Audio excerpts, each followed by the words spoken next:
Very good morning. आज हमको बात करनी है ऑडिटर्स की, राइट। ऑडिट एंड ऑडिटर्स की है।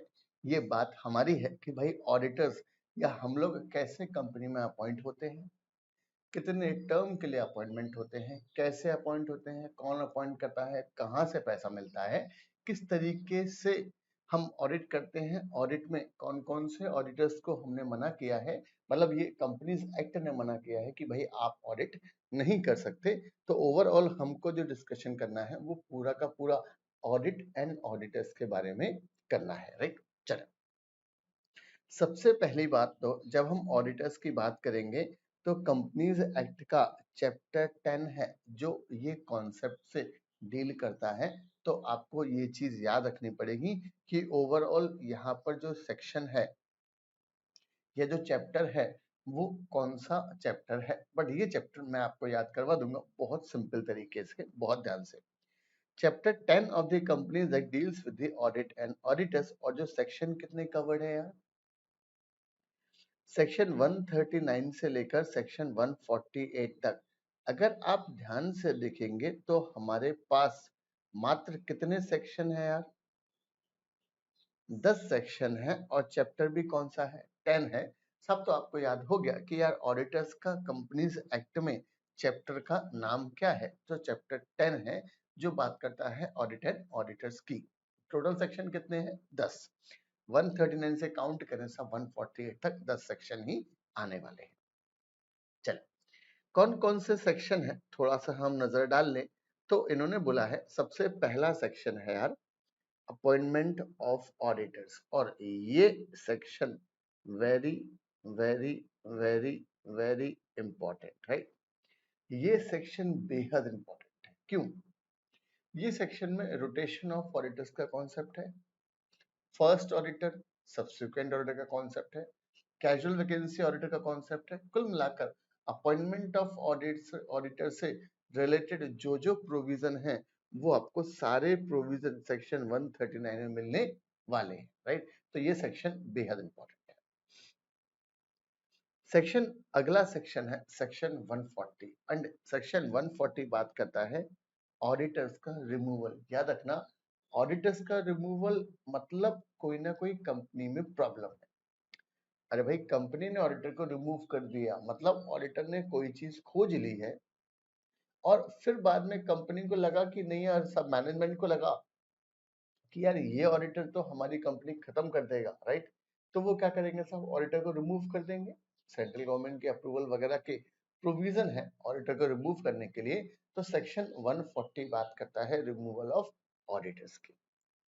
या फिर रेजिग्नेशन ऑफ ऑडिटर, ऑडिटर को खुद उस कंपनी से बाहर जाना है तो फिर रेजिग्नेशन के प्रोविजन है। और giving of special notice, right. याद करो, हमने कहीं जिक्र किया है सेक्शन 115 में। सेक्शन कौन सा है यार, सेक्शन 115 है। सेक्शन बीच बीच में बोलते जाए, सेक्शन याद होते जाएंगे, राइट। सेक्शन 115 है जो बात करता है स्पेशल नोटिस की। एंड स्पेशल नोटिस कौन किसको देता है, स्पेशल नोटिस रिक्विजाइट मेंबर्स। इसका मतलब पर्याप्त मेंबर देते हैं किसको, कंपनी को, कि सर हमको तो ऑडिटर को रिमूव करना है, राइट। आगे सेक्शन 141 बात करता है किसकी, एलिजिबिलिटी की। ऑडिटर कब एलिजिबल होगा, प्रैक्टिसिंग इन इंडिया होना चाहिए, सीए होना चाहिए, और किसी फर्जी पर्सन को हम ऑडिटर नहीं बनाएंगे, राइट। आगे बंदे की क्वालिफिकेशन क्या होगी, भाई सीए होना चाहिए सब, उसके बिना तो बात ही नहीं करना।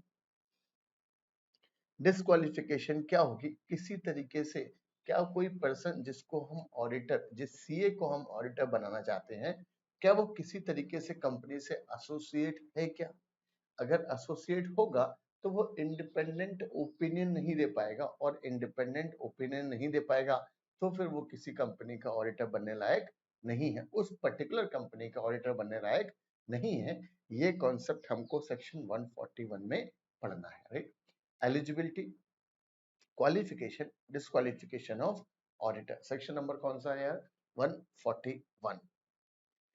सबसे इम्पोर्टेंट कॉन्सेप्ट है सेक्शन 142 और अगर आप देख सकते हैं तो सब एक चेहरे पे स्माइल आ चुकी है क्योंकि ये बात करता है भाई पैसा, राइट।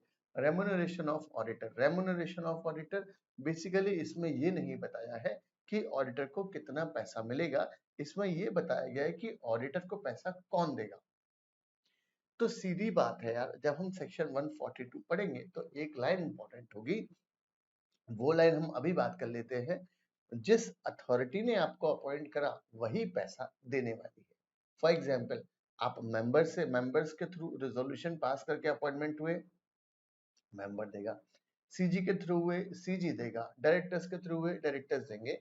मतलब जो कौन डिटरमाइन करेगा आपको कितना पैसा मिलना है, ये डिपेंड करेगा किस अथॉरिटी ने आपको अपॉइंट किया है। That will govern by section 142। Section 143 बात करता है power and duties of auditors and auditing standard. बेहद इंपॉर्टेंट सेक्शन। सब ऑडिटर को क्या पावर दी गई है, क्या जिम्मेदारियां हैं आपकी, वो सब जिक्र कहाँ है, सेक्शन 143 में। सेक्शन 144 में है auditor not to render certain services. Law ने बोला यार, आप किसी कंपनी के टैली के खाते बना रहे हैं, आप किसी कंपनी के अकाउंट्स बना रहे हैं, आप ही उस कंपनी को मैनेज कर रहे हैं एक तरीके से, बैकएंड से पूरा सपोर्ट आपका ही है और आप ही उस कंपनी के ऑडिटर हैं। लॉ ने बोला ये तो बात गलत है, और गलत बात है तो गलत बात को एक्सेप्ट नहीं करना है। सेक्शन 144 में यही बताया है कि भाई अगर आप स्पेसिफाइड कैटेगरी ऑफ 5-7 तरह की सर्विसेज दे रहे हैं, book keeping services, investment services, financial controlling services, ये सारी सर्विसेज आप अगर कंपनी को दे रहे हैं तो लॉ ने बोला आप उस कंपनी के ऑडिटर नहीं बन सकते, you should not accept that company audit. Section 145 बात करता है auditor to sign audit report. Auditor को क्या साइन करना है, ऑडिट रिपोर्ट साइन करना है। तो भाई ऑडिट रिपोर्ट ही साइन करेगा, वो कोई पेपर साइन नहीं करेगा। या फिर यूं बोले, जिस पेपर को साइन कर दिया, जिस पे फाइनेंशियल्स है, उसको हम क्या बोलेंगे यार, ऑडिट रिपोर्ट। सेक्शन 146 बोलता है auditors to attend general meeting. Auditor को जनरल मीटिंग अटेंड करने का अधिकार है। क्यों? अरे भाई अगर बाई चांस वो फाइनेंशियल स्टेटमेंट जो है कंपनी की एजीएम में डिस्कस हो रहे हैं, तो उन फाइनेंशियल स्टेटमेंट पे अगर किसी मेंबर ने कोई सवाल पूछा तो डायरेक्टर को तो कुछ नहीं आता। अल्टीमेटली जवाब कौन देगा यार, ऑडिटर्स देगा उस फाइनेंशियल स्टेटमेंट पे कि ये पर्टिकुलर प्रोविजन, हमने इतना सारा प्रोविजन क्यों किया है, ये हमने जो इनकम हुई नहीं है उस इनकम को हमने इनकम क्यों ट्रीट किया, प्रपोज इनकम क्यों माना है, सब फिक्स्ड एसेट्स में ये हमने डेप्रिसिएशन ज्यादा क्यों लगाया है। ये कोई भी सवाल आता है with respect to financial statement, कौन जवाब देगा, ऑडिटर। और उसके लिए ऑडिटर को साक्षात प्रेजेंट होना पड़ेगा जनरल मीटिंग में। सेक्शन 147 बड़ा ही पीड़ादायक सेक्शन है क्योंकि ये बोलता है पनिशमेंट फॉर कॉन्ट्रावेंशन। अगर कोई भी कॉन्ट्रावेंशन करी है, राइट, तो पनिशमेंट के प्रोविजन सेक्शन 147 में है। और इस सेक्शन में ऑडिटर के ऊपर भी पनिशमेंट है, डायरेक्टर्स के ऊपर भी पनिशमेंट है, कंपनी के ऊपर भी प्रोविजन है पनिशमेंट फाइन के, राइट। तो ये कौन सा सेक्शन है आपका, 147। एंड सेक्शन 148 है यार कॉस्ट ऑडिट। सेक्शन 148 का है, कॉस्ट ऑडिट का है। Central government to specify audits of item of cost in respect of certain company. Government identify करेगा कि इन इन कंपनी को कॉस्ट ऑडिट करवाना है। तो बहुत ध्यान से देखें यार, 10 सेक्शन है और कंपनीज एक्ट का चैप्टर नंबर भी कौन सा है, 10 है। तो आपको चैप्टर नंबर याद हो चुका है ऑडिटर का कि भाई ऑडिटर का चैप्टर नंबर कौन सा है यार, 10। चल, तो यहाँ तक हमने बात करी है सब चैप्टर एट अ ग्लांस की यार, कौन कौन से सेक्शन है और कौन कौन से सेक्शन में क्या क्या है। तो ओवरऑल ये 10 सेक्शन है और 10 तरह के सेक्शन में अलग अलग कॉन्सेप्ट है। अब हम सेक्शन 139 स्टार्ट करें उसके पहले कुछ कुछ डेफिनेशन पार्ट है जो चैप्टर 10 में यूज हुई है। डेफिनेशन याद रखना, सब डेफिनेशन पढ़ने के दो तरीके, एक तरीका क्या है, सारी डेफिनेशन बैक टू बैक पढ़ लो, कोई फायदा नहीं है बॉस।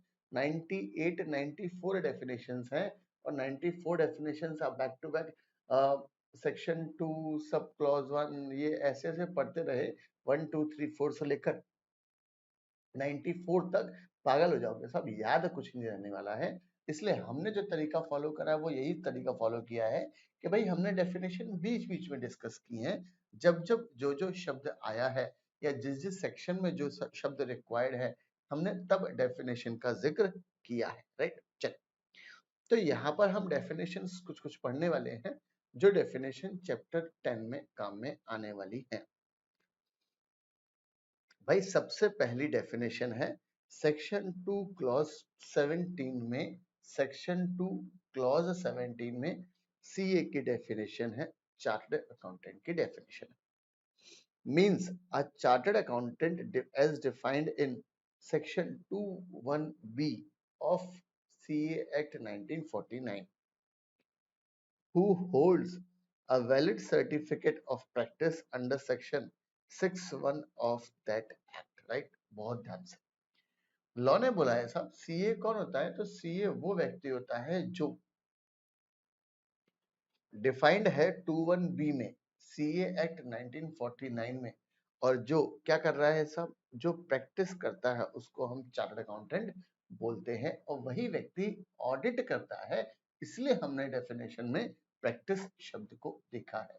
जो मेंबर्स जॉब कर रहे हैं उनको भी सीए बोलते हैं, बट वो ऑडिट नहीं कर सकते हैं किसी कंपनी का। चले, तो सेक्शन 2 क्लॉज 17 किसकी डेफिनेशन है, सीए की डेफिनेशन है। लॉ ने बोला यार सीए की डेफिनेशन मतलब वो पर्सन जो valid certificate of practice hold करता है उस पर्सन को हम क्या बोलते हैं यार, सीए बोलते हैं। आगे आपको जिक्र मिलेगा होल्डिंग कंपनी का, कौन सी कंपनी का, होल्डिंग कंपनी का, और होल्डिंग कंपनी का जो जिक्र है वो सेक्शन 2 क्लॉज 46 में है। होल्डिंग कंपनी का concept, holding company in relation to one or more other companies means a company of which such companies are subsidiary company। अरे भाई सिंपल शब्द में समझें, अगर हम बात करेंगे, सब पुराने जमाने में राजा महाराजा वाला कंसेप्ट हुआ करता था, तो लॉ ने बोला भाई राजा कौन है, राजा वो है जिसकी प्रजा है। अरे भाई जिसके फॉलोअर्स हैं वही तो लीडर है। आपके कोई फॉलोअर्स है नहीं, आप बोल रहे हो मैं तो लीडर हूँ, अरे भाई क्या का लीडर हूँ, आपके फॉलोअर्स होना चाहिए, then you are eligible to be called as a leader. तो लॉ ने बोला राजा कौन है, राजा वो है जिसकी प्रजा है। अगर आपकी प्रजा ही नहीं है तो आप काय के राजा हो यार। तो वही है सब, होल्डिंग कंपनी क्या है, जिसकी सब्सिडरी कंपनी है, राइट। सिंपल कॉन्सेप्ट है, अगर आपकी सब्सिडरी कंपनी नहीं है तो काय की होल्डिंग कंपनी है। तो वही डेफिनेशन में बताया है, holding company in relation to one और more other companies means a company of which such companies are subsidy company, दूसरी कंपनीज हमारी सब्सिडी कंपनी है, तब आपको हम होल्डिंग कंपनी कहेंगे सेक्शन 2 क्लॉज 46 के हिसाब से। आगे सेक्शन 2 क्लॉज 76 रिलेटेड पार्टी की डेफिनेशन है, और अगर हम एक सेक्शन और लिखना चाहें सेक्शन 2 क्लॉज 77 रिलेटिव के डेफिनेशन है, राइट। दोनों अलग अलग डेफिनेशन है। ये हम बात कर रहे हैं रिलेटेड पार्टी, मतलब किस किस व्यक्ति को आप रिलेटेड पार्टी की नजर से देखोगे उस व्यक्ति को हम क्या बोलेंगे, भाई आप कौन हो यार, related party. With reference to a company means, company के रिलेशन में रिलेटेड पार्टी कौन कौन होगा। लॉ ने बोला यार कंपनी का डायरेक्टर बाय डिफॉल्ट है यार, कंपनी का डायरेक्टर कौन माना जाएगा, रिलेटेड पार्टी। और उस डायरेक्टर का रिलेटिव, रिलेटिव कहाँ डिफाइंड है, सेक्शन 2 क्लॉज 77 में। सेक्शंस को इंटरकनेक्टेड करके पढ़े सब बहुत ध्यान से। रिलेटेड पार्टी क्या बोल रहा है, with respect to company, director कौन हुआ यार, रिलेटेड पार्टी। डायरेक्टर का रिलेटिव कौन हुआ, related party to the company. और रिलेटिव कहाँ डिफाइन है? सेक्शन 2 क्लॉज 77 में। फॉर एग्जाम्पल डायरेक्टर का बेटा है, फॉर एग्जाम्पल डायरेक्टर की वाइफ है, डायरेक्टर की फादर है, मदर है, इनको हम क्या बोलेंगे यार? Related, relative.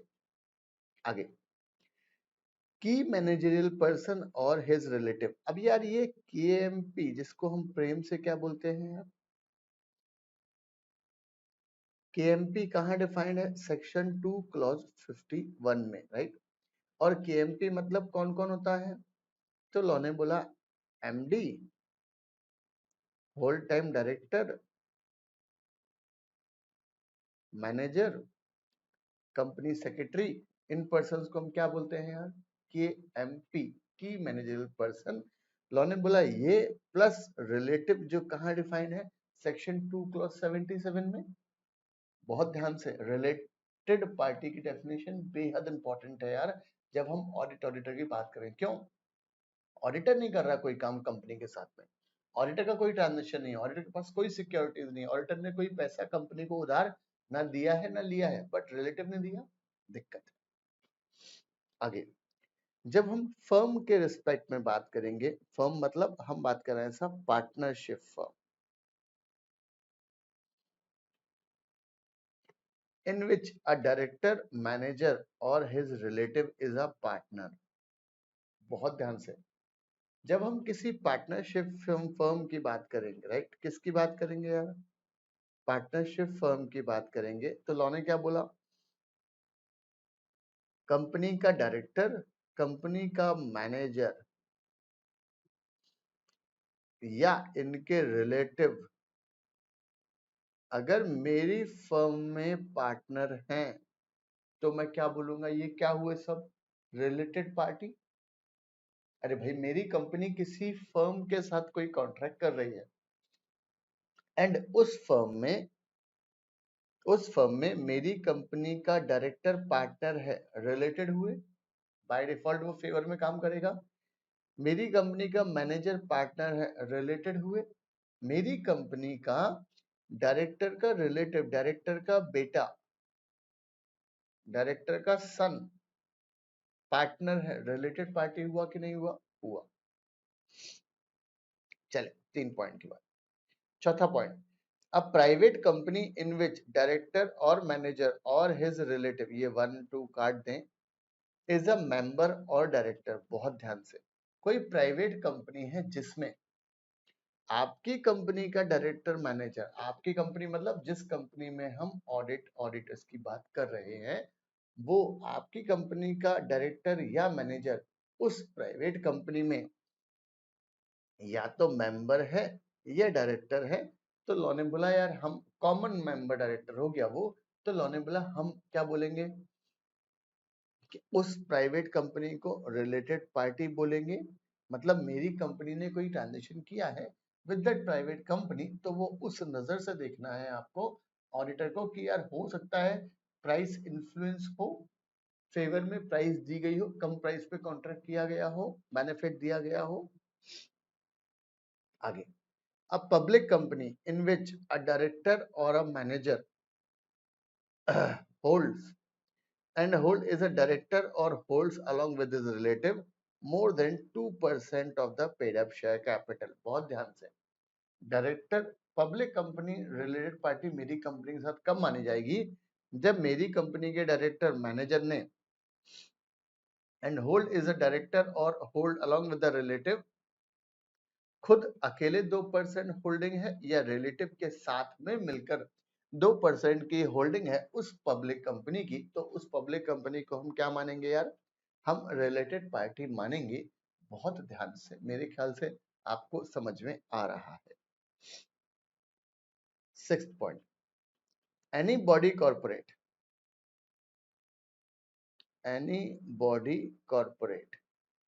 whose BOD, managing director, manager, is accustomed to act in accordance with the advice, direction, instructions of director और manager।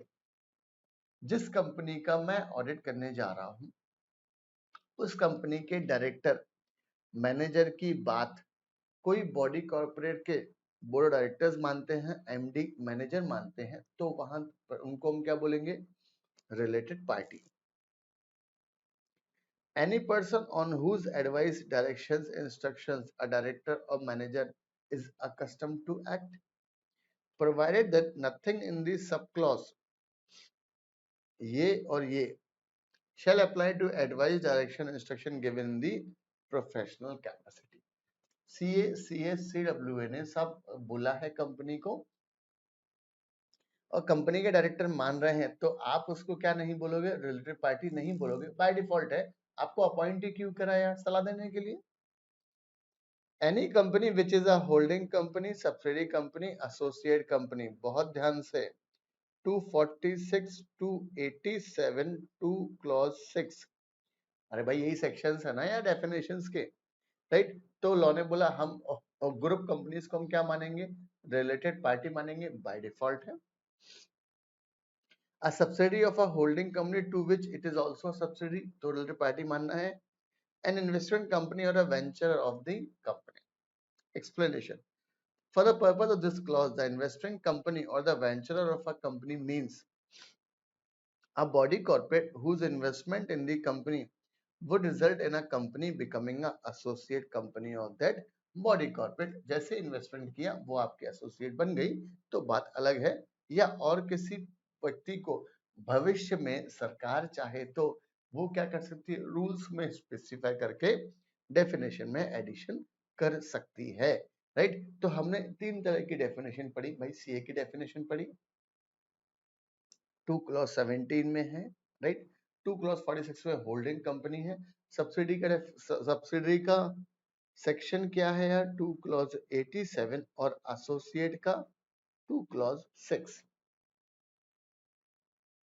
चले अब हम बात करें यार रिलेटिव की डेफिनेशन। अभी तक हमने क्या बात की है भाई, रिलेटेड पार्टी की डेफिनेशन जो 76 में है, 2 क्लॉज 76 में है। अब 2 क्लॉज 77 में रिलेटिव की डेफिनेशन है with reference to any person, किसी व्यक्ति विशेष के रेफरेंस में, means anyone who is related if they are the member of HUF, बराबर है। सब मेंबर, आपने एक हिंदू अनडिवाइडेड फैमिली बनाई है और उसके मेंबर है, को पार्टनर्स है, सबको हम क्या बोलेंगे, रिलेटिव बोलेंगे। हस्बैंड वाइफ बाय डिफॉल्ट क्या होते हैं यार, रिलेटिव होते हैं। नहीं मानो, नहीं इच्छा है तो भी रिलेटिव होंगे कंपनी लॉ की नजर में। Other person is related to other, one person is related to other in such manner as may be prescribed, और लिस्ट दी गई है। A person shall be deemed to be relative of another if he or she is related to another in the following manner. Father, provided that the father term includes the stepfather, right? Father कौन होंगे, relative होंगे। For example यहाँ पर हम word लें, for example Amit है, right? तो अमित के फादर और मदर, इनको हम क्या बोलेंगे यार, आप कौन हो भाई, रिलेटेड, रिलेटिव हो। Father mother include step father step mother also, right. सौतेले बाप सौतेली माँ। सन, अमित का बेटा है अमित 1, वो भी क्या है, वो भी क्या है, रिलेटिव है, राइट। सन की wife A2, right, AW2,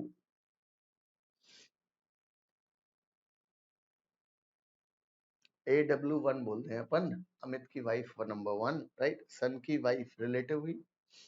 daughter क्या हुई, रिलेटेड, रिलेटिव हुई। डॉटर्स का हस्बैंड DH1, डॉटर्स का हस्बैंड दामाद रिलेटिव हुआ। ब्रदर, सिस्टर रिलेटिव हुए, राइट। तो ये छोटी सी लिस्ट दी गई है किसकी, रिलेटिव की। अब बहुत ध्यान से, अब हम थोड़ी सी अलग बात करें यार कि कंसेप्ट क्या है ओवरऑल, हम वो बात करें, थोड़ा सा अलग कंसेप्ट, राइट।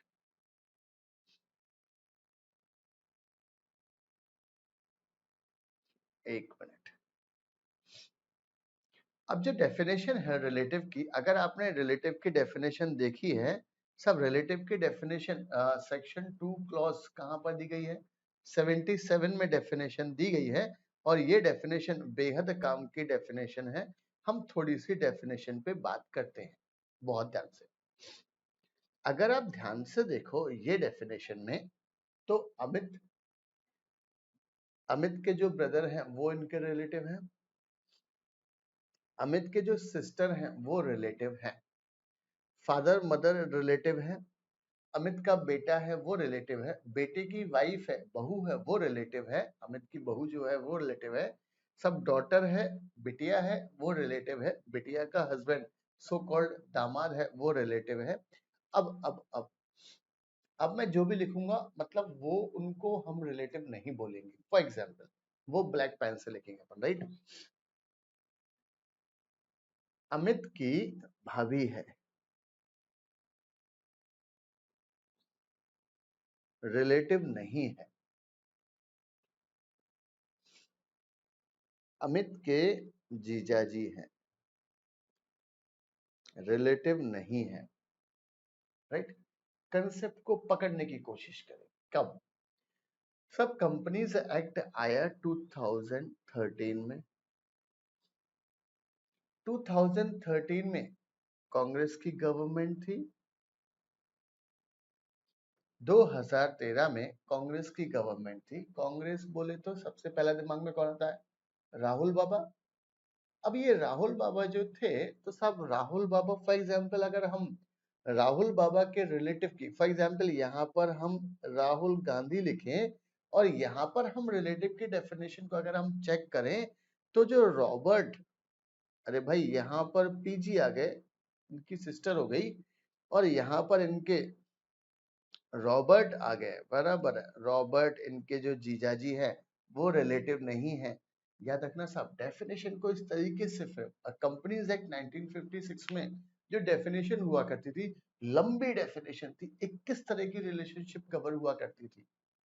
बट गवर्नमेंट ने गोल गोल गेम खेल दिया सब। इन्होंने क्या बोल दिया कि भाई जीजाजी को हम शामिल नहीं करेंगे। मतलब राहुल गांधी किसी भी कंपनी से कोई कॉन्ट्रैक्ट करना चाहते हैं, उसमें रिलेटिव की डेफिनेशन, और याद रखना ये रिलेटिव की डेफिनेशन सिर्फ ऑडिटर्स में नहीं लगेगी, ये तो पूरे कंपनीज एक्ट पे लगेगी। कोई भी कॉन्ट्रैक्ट कर रहे हैं सब जीजाजी के साथ में, रिलेटिव नहीं मानेंगे, कोई अप्रूवल नहीं चाहिए, बिंदास कॉन्ट्रैक्ट करो, बिंदास जमीन बेच दो, सब कुछ काम कर दो, राइट। तो ये जो है फर्जीपना, ये सब का सब इस डेफिनेशन में इंक्लूड किया गया था।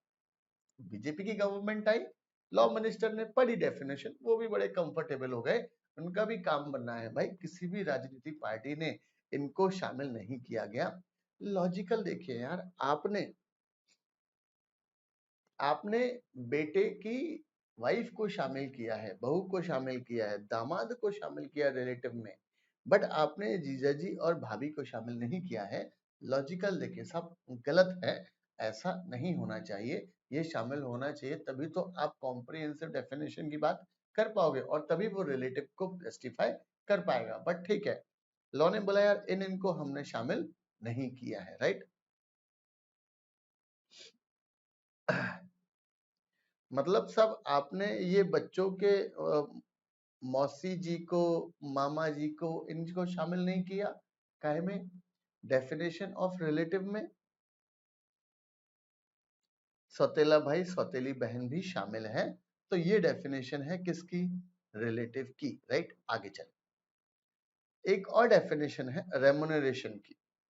सेक्शन 2 क्लॉज 78 में रेमुनरेशन मींस एनी मनी और its equivalent given or passed to any person for services rendered by him।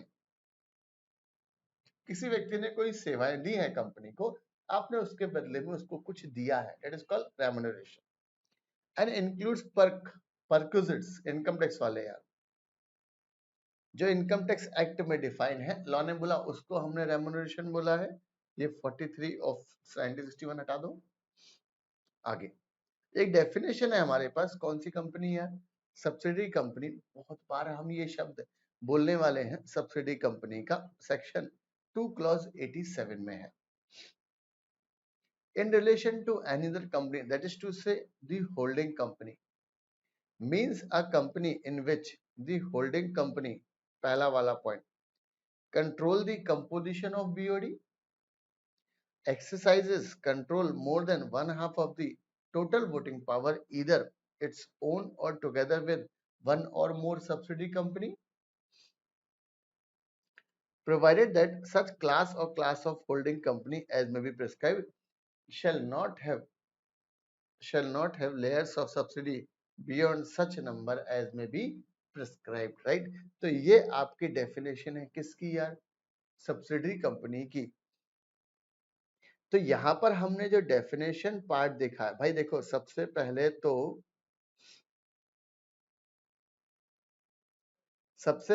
तो जो ये कंसेप्ट है जिसको हम बोलते हैं प्यार से ऑडिटर्स एंड ऑडिटर्स, भाई चैप्टर कौन सा है कंपनीज एक्ट का? 10। टोटल नंबर ऑफ सेक्शंस कितने हैं भाई? 10 सेक्शन है, वो हमने बात की है। कौन कौन से डेफिनेशन की बात की है? 2 क्लॉज 17 में सीए की डेफिनेशन है, राइट। 2 क्लॉज 76 में डेफिनेशन काय की है? रिलेटेड पार्टी की डेफिनेशन है। 2 क्लॉज 77 में रिलेटिव की डेफिनेशन है। Holding company 2 clause 87, 2 clause 46। तो ये सारी की सारी इंपॉर्टेंट डेफिनेशन की हमने बात की है और definition exam point of view से बेहद काम की है विद रिस्पेक्ट टू ऑडिटर्स के टॉपिक में, राइट। यही चीज हमको यहाँ पर हमने थ्योरी में भी बात की है कि भाई ऑडिटर्स में क्या क्या कंसेप्ट है। फर्स्ट ऑडिटर का अपॉइंटमेंट, ये देखें, ऑडिटर्स अपॉइंटमेंट ऑफ ऑडिटर्स है, रिमूवल रेजिग्नेशन है, हम बात कर चुके हैं 140। Eligibility, remuneration, power and duties 143, segments of audit report, prohibited services 144, signing auditor student general meeting, provision of cost auditor 148, 147, 146, right. ये सारी चीजें हैं आपकी ऑडिटर्स के कॉन्सेप्ट में, राइट। तो यहां तक हमने बात की है ऑडिट में कि भाई ऑडिट में कितने सेक्शंस पढ़ना है, कौन सा चैप्टर है, कौन सी विशेष खास हमारे पास इंपॉर्टेंट डेफिनेशन है, और हमने चीड़ फाड़ कर दिया सब कंपनीज एक्ट में रिलेटिव की डेफिनेशन को कि उसमें जीजा जी को और उसमें दीदी को शामिल क्यों नहीं किया गया है, right. Brother and sister in law, मतलब भाभी को शामिल, भैया भाभी को शामिल क्यों नहीं किया गया है। सब राजनीति का कॉन्सेप्ट चलता है, बेहतरीन चलने दो, राइट। चलो, ये हमारा डेफिनेशन पार्ट है।